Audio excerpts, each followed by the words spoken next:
বিশ্বকাপ তো চলেই এসেছে, তবে এখন সিজনাল ফ্যানদের অত্যাচারে ফেসবুকে যাওয়া যাচ্ছে না। যে সিজনাল ফ্যান, আমি বলতেছি না যে তারা খারাপ, যে তাদের খেলা দেখার রাইটস নেই। সিজনাল ফ্যানদেরও খেলা দেখার কিন্তু রাইটস আছে, কিন্তু তারা লিটারালি যে পরিমাণে আমাদেরকে বিরক্ত করতেছে, এটা আমরাতে খুব ডিস্টার্ব ফিল করতেছি। কারণটা কি?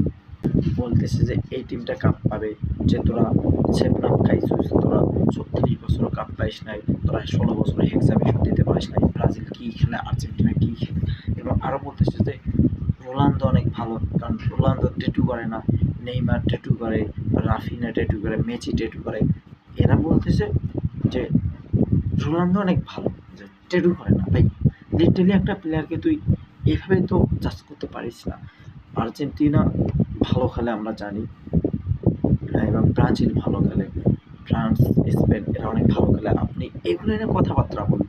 যেমন সারা বছরে আমরা ফুটবল খেলাটা দেখে আসছি এখন পর্যন্ত। আমরা চ্যাম্পিয়ন লিগ দেখছি, আমরা ক্লাবের খেলাগুলো দেখি, যে ভাই তুই এগুলা কথা বল যে এই প্লেয়ারটা এভাবে খেলতে হবে আরও, বা এই ইয়াংস্টার প্লেয়ারটা আরও তাকে এভাবে খেলতে হবে। এইগুলো নিয়ে কথাবার্তা বল ভাই।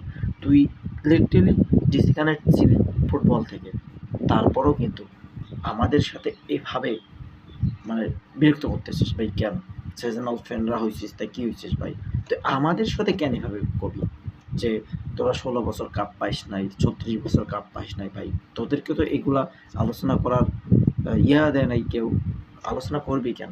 তোরা ফুটবল খেলাটা আসছে, এটা কি সবাই এনজয় কর। ফুটবল খেলা হচ্ছে, সবাই এনজয় করবে। 4 বছর পর বিশ্বকাপ আছে, এটাকে তোরা এনজয় না করি, তোরা দিন শেষে আমাদেরকে ডিসমোডিফাই করতেছিস কেন ভাই? তোরা বিরক্ত করতেছিস কেন? তোদের প্রতি আমরা প্রচুর বিরক্ত। সিজনাল ফ্রেন্ডরা, বলতেছি না যে তারা খেলা দেখতে পারবে না, তাদেরও খেলা দেখার রাইটস আছে ভাই।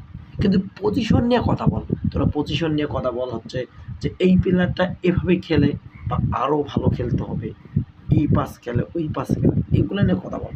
কিন্তু ভাই তোরা লিটারালি আমাদেরকে অনেক ডিস্টার্ব করতেছিস।